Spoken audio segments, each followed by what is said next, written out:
ॐ अयमारम्भ शुभाय भवतु।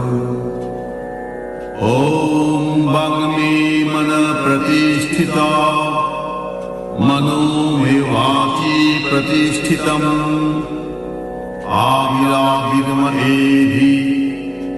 वेदस्य म आनिस्थः श्रुतं मे मा प्रभासि अनेन अदितेन अहोरात्रं सन्दधामि ऋतं वदिष्यामि सत्यं वदिष्यामि तत्मम् अवतु तद्वक्तारम् अवतु अवतु माम् अवतु वक्तारम् अवतु वक्तारम्।